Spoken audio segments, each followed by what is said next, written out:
Hello everyone, welcome back to Crypto Cash. Thank you so much for joining me here. Hope you're having a fantastic day. We're going to take another look here at Terra Classic, see what's going on, of course, help you understand the best practice and big picture and kind of see what we're looking at here. And as I mentioned yesterday, we're expecting some more downside. It looks like it's still testing that support level, which is never great when you see that happen multiple days in a row. So we'll kind of see if there's any indication we might see any further downside, but at this point, it's not looking fantastic in the regard of expecting a bounce or the burn's going to shoot it to the moon. That stuff takes time. Okay, so either way, if you're new to the channel, not a financial advisor, I love teaching people to trade. Hope you can learn something here today. If you do learn something, I would love to hear it, of course. If you want to learn a lot more and attend my trading, basically have a Crypto Cash University, you can find it here at cryptocash.tech. I basically teach you everything that I know how to become a better trader. Okay, I've been trading for over 17 years now, and at this point, I've got it down to a pretty good science, and my success rate on average for my signals is really close to about 80-85%.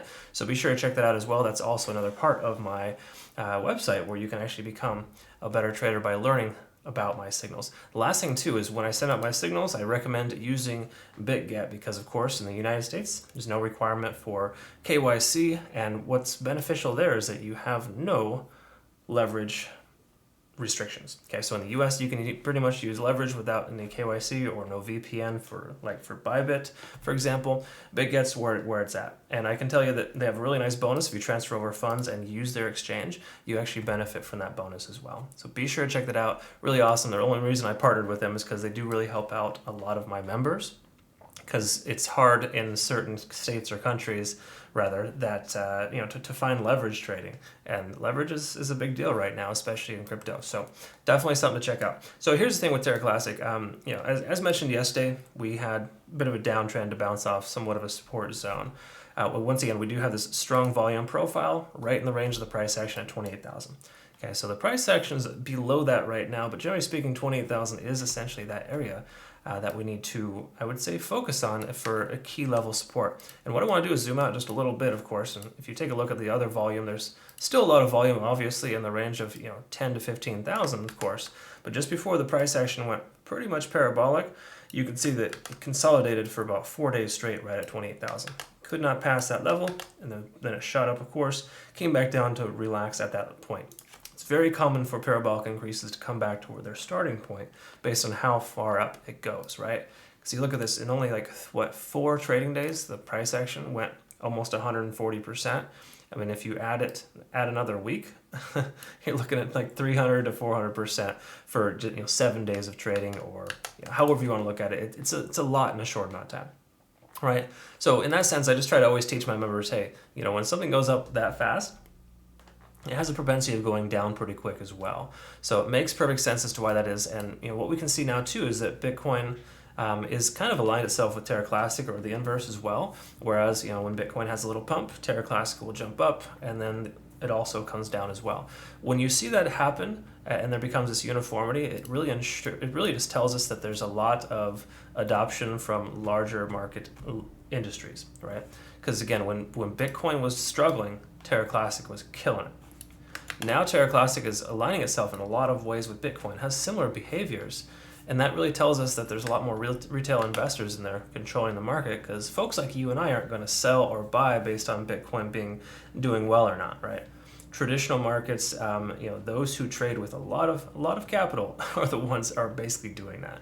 So again, just something to kind of recognize in that sense. I'm not saying it's stuck with Bitcoin, but it is aligning itself in a lot of ways and doing poorly when Bitcoin does poorly, and that's never a great sign, because I don't know if you recall watching Crocoin last year, it did the same thing. It went just crazy bonkers outside of Bitcoin, and then of course it started to struggle and align itself with Bitcoin, and ever since then it's pretty much been a carbon copy of it, right? Just saying there's potential there. Here at the RSI 50 is essentially still holding, but again, you can only hold a support level so long before it breaks down to the downside. So it keeps knocking on that door, and it could possibly break through. Also, MACD is pretty much drawing dead, and this is positive in light of the bears. In other words, the bears are essentially still controlling it, and we haven't seen a change in the last 3 days in momentum to the upside, which is normally something you experience when you have such a strong shift in momentum to the downside. Again, something to think about. The last thing to also understand too is that we do still have, once again, the 50-day set moving average. It's working its way up. It's closer to 21,000 now. So as the price action continues to come down, that moving average will start to work itself out. And we could very well see 24,000 tested, because it's kind of like that in-between point for the price action. Say the price action continues lower and the moving average continues higher, we could see a bouncing point off that level. Okay. Just keep in mind, there's not a lot of volume in this range here. Okay.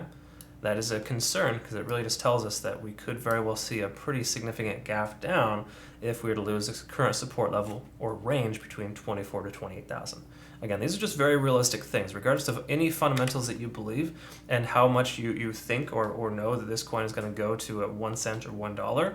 You know, obviously that's your own perception of it, right? And that's okay to believe that. But what's not okay is to understand, you know, to be completely naive and to expect it just to continue higher because it has a lot of hype and a lot of following. That doesn't necessarily happen or cause it to increase. At this point, the technical analysis is really telling us a lot in saying that, you know, the further downside should be expected at this point.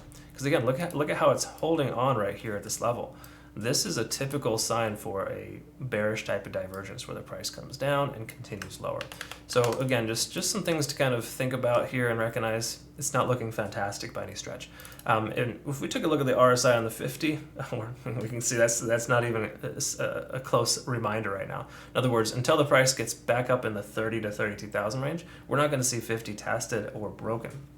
And that really just tells us, once again, the overall bearish sentiment here on the 4-hour time frame, this transitionary time frame, as I like to call it, the midterm, is effectively coming down as well. Okay, we're starting to lose that edge, that effectiveness.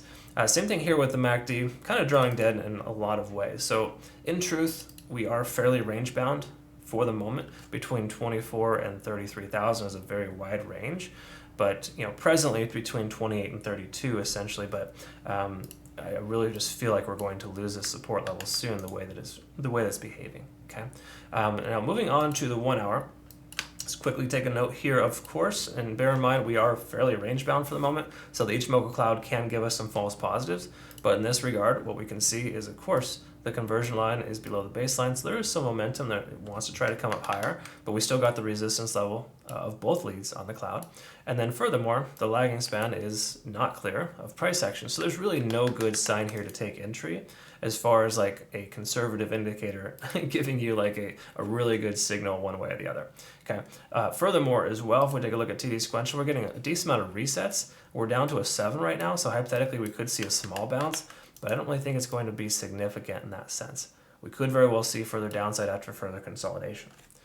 So again, at this point, we're not looking terrible, but we're not looking great for Terra Classic. All right, so it's kind of the bumper sticker version, and I can say that, you know, at this point, it would be ridiculous to expect the price to just kind of shoot up out of nowhere.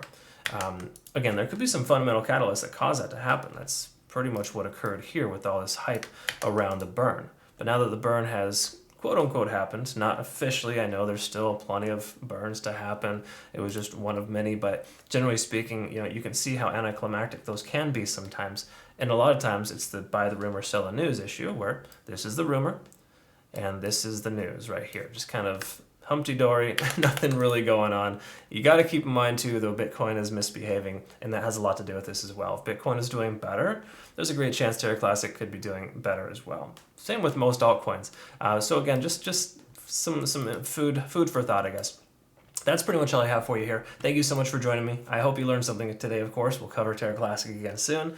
And have a fantastic rest of your day. Appreciate your time. We'll see you in the next one.